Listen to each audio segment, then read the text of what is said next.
friends, family, guests, and graduating class, thank you. It's truly an honor to be here. You've had the pleasure of hearing from your senior class president and your valedictorian, so now you get someone who likes the sound of his own voice too much. Now, if there's some area of my life that I feel unprepared for after Mountain View, it's popular culture. But there's one fact that I'm pretty sure of, and it's the simple statement that there is nothing more hipster than a Segway.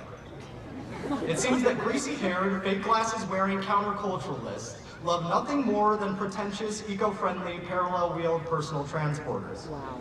In fact, Portland, the officially unofficial capital of hipsterism, has the highest per capita rate of Segways in the nation. That's the true irony, though. This group that refuses to accept the modern world in its entirety adores this device named after transition, change. We stand here on a field that we may never step foot on again. Now, for some of the non-athletes like myself, sorry, Dad, this may be a first and last time occasion. Nevertheless, it shows the true immensity of the transition that we are all about to experience. This segue that we've both been rushing toward and avoiding for the past 4 years of our lives at least is finally here. Now, don't get me wrong. This isn't the "this is the first day of the rest of your life" speech. We don't need that. We did go to Mountain View after all. Rather, as we embark on this journey, let's consider how to make this transition count, because it's where we're going that really matters now. Speaking of where we're going, let's segue into the Segway itself. See that segue?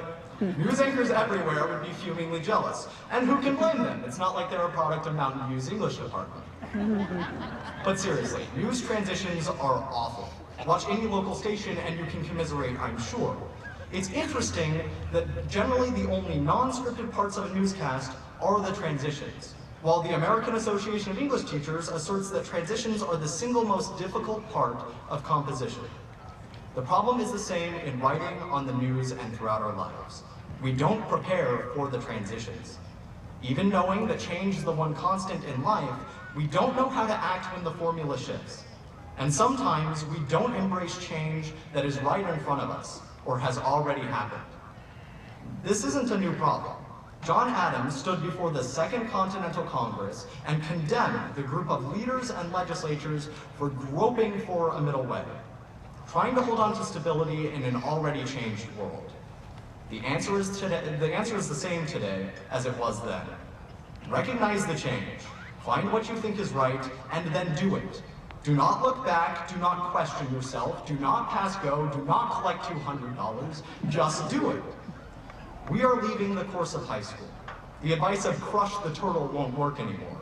Going with the flow isn't an option. We'll have to make our own current.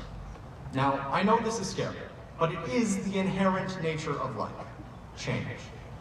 We must learn to make transitions work for us. We must be adaptable while forcing things to adapt. The prime example of adaptable persistence is the Normandy landings in early June of 1944. The planning was set, the direction stalwart, the goal absolute, and despite any number of things going wrong, the operation carried on. The Allied forces were a wave of change despite and because of their near intolerable opposition. Europe may never have been liberated if General Eisenhower or those soldiers, sailors, and Marines chose the path of least resistance. So where is our Normandy? Where is our battlefield against injustice, prejudice, and despair? This is the question that the history books cannot answer for us. The world will not change without a catalyst. We here have been nurtured and taught the tenets of a good and successful world. Now we have the charge to live up to the expectations of this institution, that we make our world more like that ideal. Because we live in a world still plagued with tyranny, poverty, disease, and oppression. This world must be changed, and we must begin the changing. These coming months and years may not always be smooth. We may not always know what lies around the corner. But we can find comfort in the ultimate knowledge that we choose who we are and what we do. Here at Mountain View, we have been taught how to choose and guided on what choices to make. We have been prepared. So now we must use this preparation. The world we enter is in constant flux, and it is our responsibility, our obligation, to confront and direct that transition. So let's find our way back to why we're here for possibly the last time. We are ending and beginning. We are transitioning. While I hope that none of you are moving on to a hipster commune in Portland, I do hope we all learned a thing or two about the art of the segue. This transition in our lives allows us to do what no other transition will: define our adult selves. This definition is a constant choice, and one that won't be discernible through a 5-minute graduation speech, but one that will be found, whether we choose who we are or we allow society to choose for us.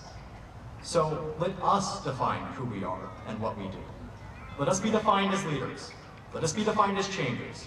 And most importantly, let us forever be defined as Tories.